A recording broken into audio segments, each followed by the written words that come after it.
Welcome to another edition of Politics Done Right. I'm Egberto Willis, your host. Thom Hartmann is a four-time winner of Project Censored Award, a New York Times best-selling author of 32 books, and America's #1 progressive talk radio show host. His show is syndicated on local for-profit and non-profit stations and broadcast nationwide and worldwide. It is also simulcast on television into nearly 60 million US and Canadian homes, and we carry it at KPFT 90.1 FM in Houston as well. Thom Hartmann, welcome to Politics Done Right once again. My buddy Egberto, it's great to be back here with you. Man, I tell you, my biggest pet project has always been healthcare. Having a wife with lupus, having to go around the things with what we call the pre-existing conditions and all of that. Now I have a daughter as well in med school who had a stroke caused by an AVM. So I'm well aware of the evil that is our healthcare system. And you know what you did? You put it in a nice form in a book that every single American that is misinformed by our media needs to read. Thank you so kindly for writing that book, sir. Why don't you start by telling me about why did you write this book? Well, I wrote the book because healthcare is probably the one thing, there's a bunch of things that touch us all throughout our lives, but and the economy is a big piece of that. But it's the one thing that we're at a crisis. I mean, just a major crisis point in the United States. We've got tens of millions of people who have no access to healthcare or no access to a way to pay for healthcare. We've got hundreds of millions of Americans who are underinsured or malinsured. And we've got an industry that is raking in $1 billion a week in profits. And, like a giant leech attached to the back of our society. And so it just seemed like the right time and the right book. And then on top of that, of course, we're in the middle of a pandemic. It used to be about 500,000 Americans would go bankrupt every year because of healthcare expenses. Last year, I think it was around 700,000. This year, it'll probably be over 1 million because of COVID. So, I wrote the book. Yeah, it is interesting because as it turns out, there's a lot that I'm going to want to cover where it talks about how we develop medicines and all that kind of stuff that you also included in your book. But I want to start at the beginning. Why is it that we do not consider healthcare in this country a right? How did it ever become such a huge profit center?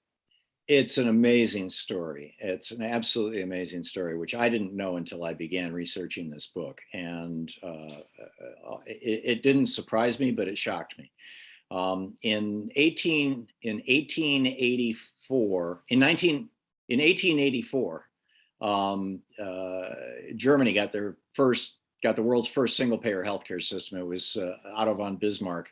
And he was no pacifist. This was when Germany was an empire. And around in that same decade, a young man from Germany by the name of Friedrich Ludwig Hoffmann emigrated from Germany to the United States at the age of 17 with $5 in his pocket. And young Fred was brilliant with numbers. He was a savant.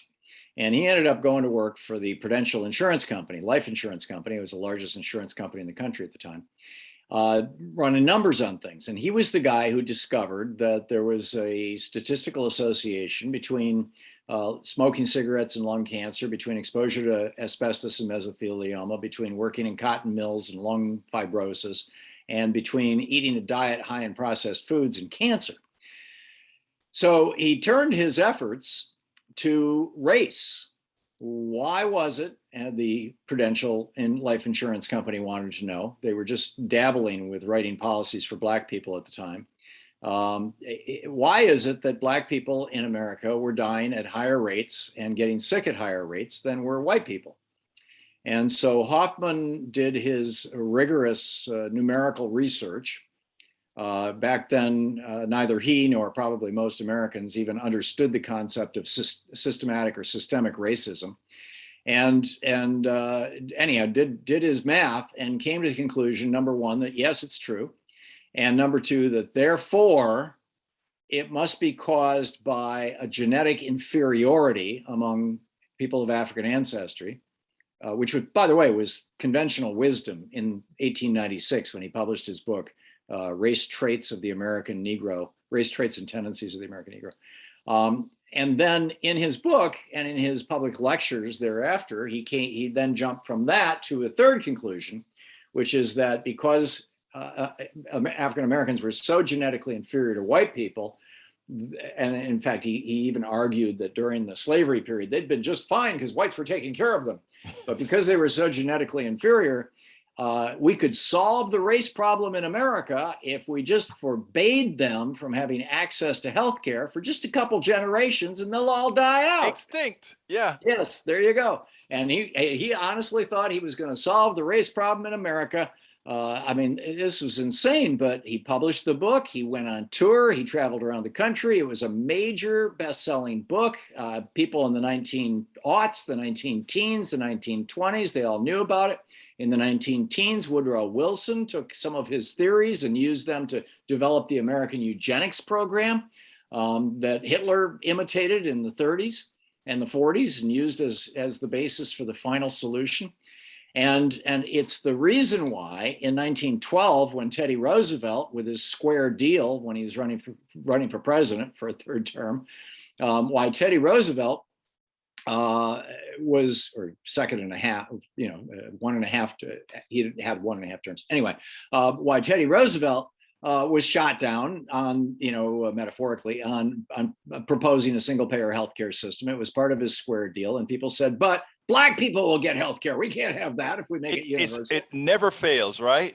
Oh, it was incredible. It's why in 1936, when Franklin Roosevelt proposed, a national healthcare system, people were like, but Black people. It's why in 1947, when Harry Truman proposed a national single-payer healthcare system, again, but Black people.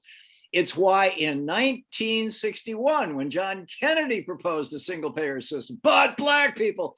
And then in 1965, Lyndon Johnson and Robert Ball are writing the Medicare legislation in 65. And the Southern white senators come to them and they say, we got to build into this thing some kind of a bar that Black people can't jump over because we don't want them in our white hospitals. And so that's why there's a 20% bar that you got to jump over, right? There's a 20% copay essentially, or deductible, or whatever you want to call it. We call it the gap, the Medicare gap. That Medicare Part B hospital coverage does not pay 20% of the cost. It's why you've got to buy a supplemental policy called a Medigap policy. And that was to satisfy guys like John Stennis and the white Southern racist senators. They figured Black people didn't have the capital to pay for that policy, so therefore no hospitalization, eh? That's absolutely correct. 60% of the Black population in the United States lives in the South, and largely in poverty, particularly in 65. I mean, it's still a major poverty problem in the South. But in 1965, it was endemic. And so they won't be able to afford to pay the 20%. They won't show up in our all-white hospitals. And so that's why we don't have healthcare as a right. Now, since race was the principal issue right up until the 1980s, then in 1983, when Reagan stopped enforcing the Sherman Antitrust Act, or directed the Justice Department and the Federal Trade Commission to stop enforcing it, and companies started turning into monopolies, we went from hundreds of small local health insurance companies all over the country to about a dozen. And it became a major, very profitable industry. Reagan also helped blow up laws. When I was in Michigan in the 70s, I owned a herbal tea company in the early 70s. We had 18 employees and I paid for their health insurance for all of them. And it was super cheap. It was like $35 a month, because at that time, all the health insurance companies had to be nonprofit and all the hospitals had to be nonprofit. Reagan blew that up. And so since the 80s, it hasn't been so much about race, although I'm sure in the South it still is. There's 12 states that haven't expanded Medicaid, and just by coincidence, they're all former slave states. But I would say the main reason has been that since the 80s, this industry has gotten so wealthy and so powerful that every time a politician pops up and says, hey, let's have single payer healthcare and put the insurance companies out of business, they just pour a few $1 million down their throats and blow a couple of $100 million on TV advertising, and that's the end of that. Now it is amazing because they try to sell the reason for having insurance company as a choice.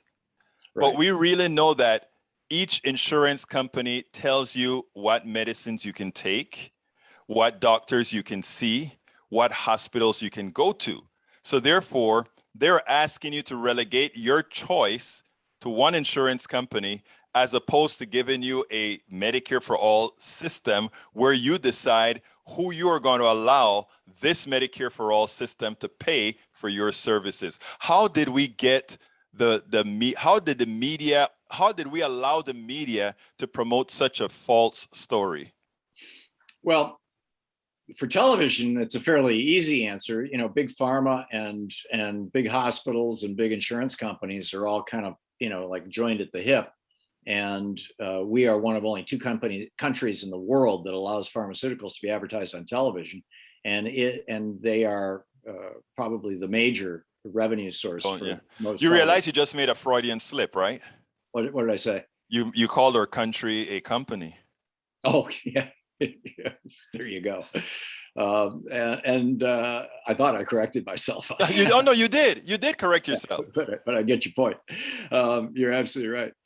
So and that's the problem is, you know, I mean, you know, Reaganism, you know, the neoliberalism that swept the United States in the 1980s, and it's still very much with us. You know, small pushbacks from Joe Biden notwithstanding, he's the first president actually to push back against neoliberalism since 1981. But it has basically turned our governance over to our giant corporations. You know, it's interesting, Tom. I did sort of a mea culpa today when I spoke about a statement that Michael Moore had to say with regards to Biden, because in my support for Bernie, I'd always considered Biden a strong neoliberal. And so far with the policies that he's actually supporting, when Alexandria Ocasio-Cortez said that she's surprised, I think I'm doubly surprised as she is that he's done what he's done.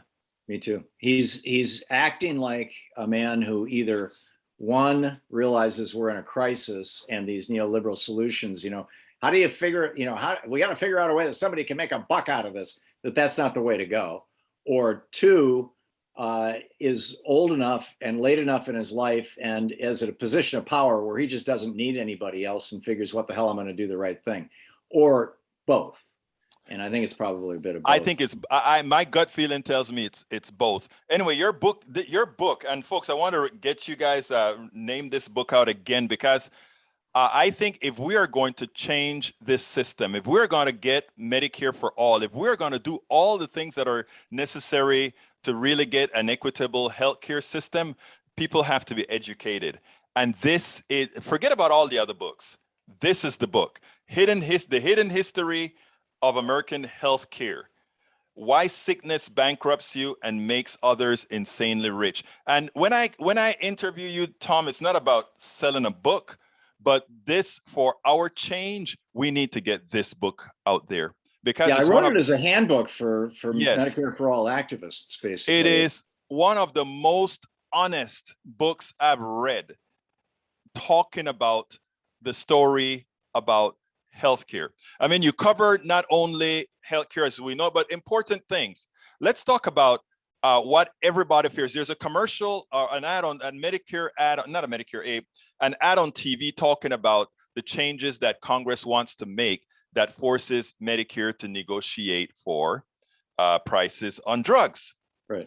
And there is a woman, an everyday American woman on TV on a commercial that says they're going to stop giving me my choices. I find a way to pay for my insulin somehow. We know the story about insulin. We know how they jacked up a price of a product that is no longer in patent, just the delivery system being in patents. Yeah. But she knows the drug is expensive and they don't want to scare you. So they say, we know it's expensive, but we always find a way for you to get your drug. But now Congress wants to make it impossible for me to get the drug. Your thoughts on that? I'm pretty sure you saw that ad. Oh, yeah. And it's a response to the AARP ads that are calling for Congress to change Medicare Part D so that Medicare can for Congress to change it. Negotiate. So Medicare can negotiate drug prices, exactly, which was outlawed. I mean, when George W. Bush did his Medicare Reform Act, basically back in 2003, there were two things. Number one, they created this thing called Medicare Advantage, which is a complete scam, and it's not Medicare. Let's not do that yet, because that Okay. you wrote an excellent essay on Medicare Advantage, and I want to direct people. Which is a it's chapter from in your this book book. here. Yeah, I know. Well, I want to direct people. So I mean, that was wonderful, Tom, but I don't want to get there yet. I want to stay this stuff on the insulin and that sort of. Right. And the second part of it was that Medicare has to pay full retail for all drugs, even though they're paying for millions and millions of drugs. So if you or I went to the drugstore and bought at full retail a bottle of some antibiotic, penicillin or something, and it cost $5, then Medicare has to pay that $5. But when the VA wants to buy 100 million doses of penicillin for the year, they don't pay $5 a bottle. They pay 20 cents a bottle, because they're buying $1 million a year. And Medicare is paying for $1 million a year, but they're paying $5 a bottle instead of 10 cents a bottle. And it's literally a $60 billion a year profit for the pharmaceutical industry, coming right out of us, right out of our government, right out of our Medicare system, right out of our taxes, and going right into the coffers of these giant pharmaceutical companies and their wildly overpaid executives. Now, Tom, under the tenets of capitalism, right, the investors in creating a product, they get, relative to their investment, they get a portion of the spoils. Now, as it turns out, as you explained in your book as well, most of our drugs, who developed most of our drugs, Tom? We do. They're funded by the National Institutes of Health, which is the federal government. It's our tax dollars. I'm sorry. The drug companies will claim that they invent and develop lots and lots of drugs, but mostly what they do, the basic research is almost 100% paid for by the federal government to develop brand new drugs, like, for example, fluoxetine, what we call Prozac. And then what they'll do is, okay, the patent is running out. We can't charge a high price for it anymore. So they'll just hang a new, a hydroxyl group on, or a different, another atom of oxygen here. It still does the same thing. They tweak the molecule a little bit and they can repatent it. And that's, when the pharmaceutical companies talk about developing new drugs, that's what they're talking about. They're tweaking drugs to keep them under patent, to keep the prices high. But if you're looking at the original families of drugs that are created, they're almost all created with NIH grants at universities across the country. So we are the investors, and when they sell these drugs at these high profits, shouldn't we then, we don't have a way for us to get investment, but should we tax the whole hell out of that to get back the investment that we put into it in the first place, tax the profits that they don't want us to get? Well, I think so. Yeah. Or make sure that they're available as generics if we helped pay for them. And that's the reason why I said people don't understand that, because that woman's ad that we spoke about, who's talking about insulin, she would get a lot of older folk to listen to them like, oh my God, I know the prices may go down, but it may hurt me later. I'm in my older years. I may need new drugs. Right. Without understanding that. No, that's so why cynical. It is so important. Now, let's get to the core of what affects people generally 62 or 65 and older, Medicare. You are 65 years old, and those that are under 50 right now that are listening to this show, this is going to apply to you, because likely Medicare age is going to drop as well. There are two options, Medicare and Medicare Advantage. Right. And you have a chapter in here which you released as an essay all over the darn country about Medicare Advantage being a scam. The floor is all yours. Please give us the totality of that paper. George W. Bush always wanted to privatize both Social Security and Medicare. He thought that they were both socialism and not consistent with American values. He, of course, was born into a multimillionaire family. With a giant estate up in Maine and another in Connecticut, and et cetera. And he campaigned around Texas in 1978 for Congress on this platform of privatizing Medicare and Social Security, and he lost ultimately. But when he became president, he was like, "Ha ha! Here's my chance." And so Medicare Part C goes way back, and it allows private insurance companies to offer certain plans. But there was a very, very tiny niche market where they were mostly kind of filling in the cracks in places where things weren't available. And it was a boutique business. And so what they did when they reformed Medicare in 2003, as I recall, was they allowed the insurance companies to brand those private for-profit health insurance plans for people over 65 as Medicare Advantage. So not only does it have the word Medicare in it, even though it's not Medicare, it's private for-profit insurance, but it has the word Advantage, which makes it seem like it's Medicare Plus, like it's better than Medicare. And almost a little over a third of Americans now have over 65 have signed up for these plans. So as we're talking about Medicare for all, let's offer Medicare to everybody in America, and it's starting to gain some real serious momentum. The problem that we have right now is that 1/3 of Medicare isn't even Medicare. It's already privatized. And so if that continues and they roll out, Medicare for all and Medicare Advantage for all, we're just going to be back where we started eventually. But I want you to go a little bit further, if you will, Tom, because what you did is you used the example of a friend of yours. Yeah. And that friend of yours showed the evil that sits within this thing called Medicare Advantage that both costs us more and delivers less. And what happens is, for those older people that are relatively healthy, it seems like a good deal. But the first time, and when you're older, you get sicker. The first time that you need to use it, you learn a hell of a lot of things. Why don't you kind of explain to us that for our, and this is what I want, Tom, because I want this to be informational. People need to know bluntly, you should not get Medicare Advantage. You should get Medicare. And a Medigap plan. And a Medigap. Yeah, please explain. You have to buy it from a private company. Right. Please explain. Yeah. I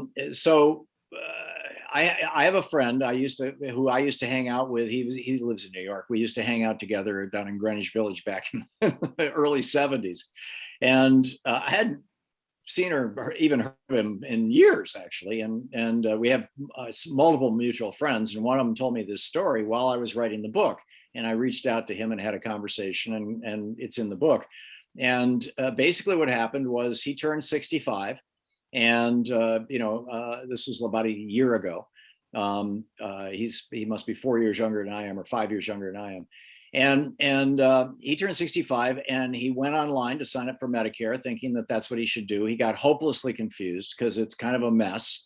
And by the way, the Bush administration and the Trump administration both have done everything they can to make it even more of a mess. And so finally, he just said, screw it, I'll figure this out later. And a month or two later, he was having trouble peeing, and he went to the doctor and said, there's something going on down there. They did a blood test and found out his PSA was so high that not only did he almost certainly have prostate cancer, but most likely it had already broken through his prostate into his bloodstream, which is the second leading cause of death among men in the United States, metastasized prostate cancer. So the clinic that he had gone to one of these doc in the box, urgent care places where you can walk in and pay $50 cash and get your blood test and get a prostate exam, or maybe $200 or whatever it is. Anyhow, so they were associated with a larger group that sold Medicare Advantage plans. And so they said, oh, well, we can sign you up for Medicare Advantage so you can get this taken care of, because this is going to require surgery or something. And we can, and in fact, we've got a plan that's a $0 plan. You don't have to pay a penny for it. And you get all these wonderful things. And so he signs up for Medicare Advantage. And then he starts calling around looking for a doctor who can deal with prostate cancer. And he finds that the very, very best, the top prostate cancer doctors in the country, but particularly in New York City where he lived, and in fact, in the whole state, are at Sloan Kettering Memorial Cancer Center right there in New York City.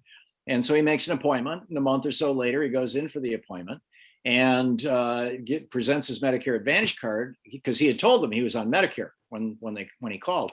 He presents his Medicare Advantage card, and they're like, this is not Medicare, this is private insurance, and we're not in this company's group. In fact, we're not in any Medicare Advantage companies groups because none of them want us because we charge higher prices. If you had regular Medicare, no problem, we could see you. But with Medicare Advantage, sorry, you're toast. And so then he went back to try to figure out how to get back on Medicare, and discovered that when you first turn 65, if you sign up for Medicare Advantage, well, let me back up. When you turn 65, if you sign up for Medicare and you buy a Medigap plan, and typically they're about $100-$150 a month, that fills in that 20% gap, the health insurance companies that sell those Medigap plans are heavily regulated. They do not rip you off. These are not scams. These were put into place in 1965 as part, along with Medicare. And so they cannot look at your pre-existing conditions. They have to take you no matter what. And that was the sales pitch that Lyndon Johnson made for Medicare. And so, but if you sign up for Medicare Advantage and then try to go back to Medicare and pick up a Medigap plan, at that point, they can say, oh, you're not signing up at the age of 65. You're not first signing up with us, and you now have pre-existing condition. We're not going to write an insurance policy for you. Medigap can deny you because it's private, right? Medigap is private as well. That's yes, but they can't deny you when you first sign up. And I think that there's a period, and it might be in the book, I'm not sure, but I think it's within the first year. If you try to sign up, they can't deny you, but after that, they can turn you down. Okay. And that's what happened to him. And I've got, in fact, I haven't even heard from him in about 4 or 5 months. I don't know if he's still alive. You're reminding me, I need to call our mutual friend Jerry and see what happened. So now, so and there was another thing that I said that I think you cannot change policies midstream. You have to wait for the sign up date. Right. There's this open enrollment period from, I think it's October 7th to, sometime in October to sometime in late December, early January. So if you want to go back to Medicare, you're hosed. And secondly, if you want to get that 20% covered, if you have a pre-existing condition, you're hosed. You're forever going to be responsible for that pre-existing condition. Once they've got you, and you're screwed. For the rest and that's the whole deal behind it, right? In other words, that's what they want. They want it that is the only thing you can use. And then there is no other reason then for you to go back to Medicare because you're hosed either way. Yep, absolutely. So folks, the moral of the story is buyer beware. So let me ask you if this that's why I yell at the TV every fall when Joe Namath comes on and starts doing his little rants, and I'm like, but you need to sign up for Medicare Advantage. You can get free meals, you get free rides to the doctor. It's just wonderful stuff. And I'm yelling at them, you lying. So let me ask you this before we close here. I want to see if based on your book, this is what I think I got, but I want you to corroborate it. Any friend of mine, absolutely any friend of mine turning 65, I would absolutely tell them, even if it's going to cost you a couple of $100 more a month, get Medicare, the real thing, and Medigap. Do not touch Medicare Advantage at all. That's my mantra, yeah. Okay, Tom. Here's the sad, there's one really sad part to this, and that is because Medicare Advantage is so unregulated. And they've figured out a way to scam the Medicare system because, Medicare Advantage plans actually suck more money out of the Medicare system than does regular Medicare because they got to make a profit, right? So they're skimming their money off the top. And as a result of that, well, I'll just leave it at that. I'll summarize that in one sentence because what you explained in your document is that they've created a way that they can make healthy people look sicker so they can pick more money out of the government. In other words, it's a legal way of ripping off our tax dollars. Yeah, thanks for summarizing that. Yeah, they get it on both sides. But anyhow, I suddenly realized this is going to get complicated, and you just said as we're wrapping up. So I'm sorry. Yeah, I mean, but the way I read your book, so I understand what it is, and I'm going to cover it more on the show as well. But anyway, Tom, what did I not ask you that you definitely want to get out in this session? Well, how do we get to Medicare for all? I think there's a couple of possibilities that I talk about in the book. One is we do what Canada does. This is, I think, the most likely way we're going to end up with it, and probably the best way. In Canada, Tommy Douglas in Saskatchewan got Medicare for all passed for his province, a small state essentially in Canada, And then it worked so well, all the other states wanted it, all the other provinces wanted it. Within a decade, it had gone national. Vermont and California both passed legislation to do this. The problem, and if actually the guy in Vermont who was in charge of putting this into place was an old friend of mine. When the legislature passed it, and Peter Shumlin was the governor then, he signed it into law. And what they discovered, much to their chagrin, was that back in the 60s, when LBJ put a Medicare together, he was concerned that the southern states would take the Medicare money, but they'd refuse to provide services to Black people. And so there's an audit trail, essentially, from the federal government all the way down to the consumer for both Medicare and Medicaid. It's different for the two different programs, but there's this audit trail. And therefore, if you break that trail, you lose the money. So when Vermont tried to do single payer, they had X billion every year coming into Vermont via Medicare to people over 65, and Medicare would have to cut them 100% off. They would have lost all that money. Plus, they would have lost all their Medicaid money. And so if they had to make those two things up, in addition to single payer for all the people in between, it would have bankrupted the state. The same with California. So what you need to do is call your legislators, your two senators, and your member of the House, and say, please pass legislation to give the states waivers, Medicare and Medicaid waivers, so that they can do state-based single-payer healthcare. Just that straightforward. And it sounds kind of wonky, I get it, and I don't want to get into ERISA and all the, there's acronyms and weirdness, but that's the bottom line. And if we can get just a couple of states to go Medicare for all, it will spread across the country, because Canada isn't the only example. It's just the closest to us, but that's how it works. My old friend Dick Gregory used to say, when you've got something good, you don't have to force it on people. They will steal it. They'll want it. So people will get it, people will get it. Thom Hartmann from the Thom Hartmann Show. Thank you so kindly once again. Remember, folks, hey, I need to do this. Tell folks, how do they reach your show and all the different platforms that you're on? Let's get a quick one there, because in the progressive space, we got to start doing that. Let everybody that doesn't know about it know about it. So you have your radio show. When is your radio show? The radio show is noon to 3 Eastern time on radio stations all over the country, and Sirius XM and Free Speech TV, and TomHartmann.com will get you that information. And then I do a daily rant that you referred to earlier, 5 days a week. It's free. There's no ads or anything. And we don't sell the list or anything. And that's at HartmannReport.com. Folks, don't forget, check it out. Tom, thank you so kindly for having been on Politics Done Right. It's my pleasure and my honor, Egberto. Thank you. We spend a lot of time deconstructing the news, trying to parse it into a form that everybody can understand. We try to find those little nitpicks where it flies above the fray, etc. If you really like these videos that we do, I want to ask a big favor. Please go ahead. Number one, subscribe to our channel. And number two, please join if you can. Thank you so kindly for watching. Keep watching. Please remember to share. We must populate the entire internet with our progressive message, a message that we know is what most Americans say that they want. So help us, please join.